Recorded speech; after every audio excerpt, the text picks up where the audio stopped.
আমরা ইতিমধ্যে হল প্রশাসনকে আমরা অনুরোধ করেছি যাতে আজ থেকে হলে কোনো বহিরাগত অথবা কোনো অতিথি যাতে না থাকে এই বিষয়ে হল প্রশাসন প্রয়োজনীয় ব্যবস্থা নেবেন। আমরা বিটিআরসিতে আমাদের সাইবার সেল গঠন করেছিলাম। সেই সাইবার সেলের একটা শক্তিশালী কমিটি বিটিআরসির চেয়ারম্যান মহোদয়ের সাথে দেখা করেছেন এবং সাইবার বুলিংয়ের বিষয় সেগুলো কিভাবে কমিয়ে আনা যায়। ওনারা আমাদের ডাকসু নির্বাচনের জন্য যে সকল অভিযোগ আসছে বিভিন্ন অনলাইন পেজ থেকে সেগুলো পেজগুলোর আমরা অ্যাড্রেস দিয়েছি। যে সকল অ্যাডমিন এগুলো পরিচালনা করে তাদেরও অ্যাড্রেস দিয়েছি। আমরা বিশেষ করে বিটিআরসি প্লাস আমাদের পুলিশ কমিশনারের অফিসে যে সাইবার সেন্টার আছে সেখানে আমরা অভিযোগগুলো দিয়ে আসছি। এরপরে হচ্ছে আমাদের গতকাল যে ঘটনাটা ঘটলো আপনারা সবাই জানেন, আমাদের জরুল হলের কোনো এক ছাত্র একটা খুব অসৌজন্যমূলক একটা কমেন্ট করেছে আমাদের কোনো এক প্রার্থী সম্পর্কে। সেটার বিষয় আমাদের প্রক্টোরিয়াল অফিস থেকে একটা তদন্ত কমিটি হয়ে গেছে অলরেডি। তার বিষয় এসএমটিতে হয়তো সিদ্ধান্ত আপনারা জানতে পারবেন কি হবে। এরপরে হচ্ছে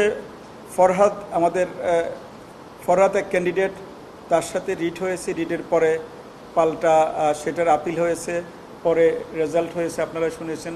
আমাদের ডাকসু নির্বাচন চালিয়ে যেতে আর কোনো বাধা নেই। এরপরে হচ্ছে আমাদের পুলিশ কমিশনারের সাথে আমাদের নিরাপত্তা ইস্যু নিয়ে কালকে বিস্তারিত মিটিং হয়েছে আমাদের মিন্টু রোডে। সেখানে আমাদের ক্যাম্পাস নিরাপত্তা এবং ভোটের দিন নিরাপত্তা, ভোটের পরবর্তী কাউন্টি নিরাপত্তা এই বিষয়ে বিস্তারিত আলোচনা হয়েছে। অনেক পরামর্শ আমরা পেয়েছি, আমরাও দিয়েছি। একটা নিরাপত্তা প্রোটোকল তৈরি করা হচ্ছে, সেটা আপনারা হয়তো ইতিমধ্যেই কিছুটা বুঝতেছেন। দিন যতই যাবে সে নিরাপত্তাগুলো কিভাবে নিশ্চিত হচ্ছে সেটা আপনারা জানবেন। এরপরে হচ্ছে আমরা এবার প্রথমবারের মতো হয়তো কোনো মিডিয়া অলরেডি শুরু করে দিছে, আমরা ডাকসু রিটার্নিং অফিসারদের পক্ষ থেকে, ডাকসুর কমিশনের পক্ষ থেকে আমরা ডিবেটিংয়ের আয়োজন করা হচ্ছে অফিসিয়ালি। সেটা আমরা আমাদের ডিবেটিং সোসাইটিকে আমরা অনুরোধ করেছি। তারা বিপিজিএস নিয়ে 2 পর্বে 2টো বড় ধরনের আয়োজন করবে। সেখানে ক্লোজ কিছু ব্যবস্থা থাকবে, সেরকম ওপেন থাকবে না, এটা একটা ক্লোজ স্ট্রাকচারের ভিতর থাকবে, সেটা আয়োজন হচ্ছে। এরপরে হচ্ছে আমাদের ফিজিক্যালি চ্যালেঞ্জ, বিশেষ করে ব্রেইল পদ্ধতিটা আমরা প্রথমবারের মতো আমরা এবার ইনিশিয়েট করব ডাকসুতে। হয়তো সংখ্যা বেশি হবে না, তারপরেও আমরা এটা বলতে চাই। আমাদের এই ছাত্রছাত্রী যারা ফিজিক্যালি চ্যালেঞ্জ ছিল তারা এটা সিরিয়াসলি দাবি দিয়েছিল, স্যার অন্তত আমাদের জন্য আমরা যাতে আমাদের ভোটটা দিতে পারি সেই ব্যবস্থাটা আপনারা করেন। তো আমরা স্বল্প পরিসরে যে কজন আগ্রহী হয়েছে এই পদ্ধতি অনুসরণ করার জন্য আমরা তাদের জন্য সেই ব্যবস্থাটা এবার রেখেছি। তারপরে আমাদের অনাবাসিক ছাত্রছাত্রী কিন্তু প্রচুর, প্রায় 50%-এর কাছাকাছি। প্রথম হচ্ছে ঢাকা জেলাতে আছে অনেক বাস রুট, সে বাস রুটগুলো যাতে নিরাপদে আসতে পারে এবং যেতে পারে। আমরা ডিএমপি কমিশনারকে পত্র দিয়েছি, অন্তত স্টেশন থেকে আসা যাওয়া দুটো যাতে নিরাপদ হয়।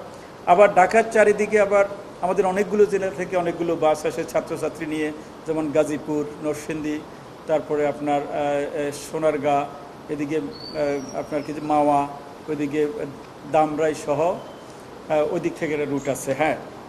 আমরা আইজিপিকে চিঠি লিখেছি আমাদের এই বাস চলাচলটা যাতে ছাত্রছাত্রীদের জন্য নিরাপদ হয় এবং কোনো ধরনের হ্যাসেল যাতে যাত্রাপথে না হয় সেই ব্যবস্থা নেওয়ার জন্য আমরা আইজিপি মহোদয়কে আমরা পত্র লিখেছি। আর সার্বিক পরিস্থিতি আপনারাও দেখছেন ক্যাম্পাসে, আমরাও দেখছি। আলহামদুলিল্লাহ, আমার মনে হয় ক্যাম্পাসে সকল ছাত্রছাত্রী 9 তারিখে ইলেকশনের পক্ষে।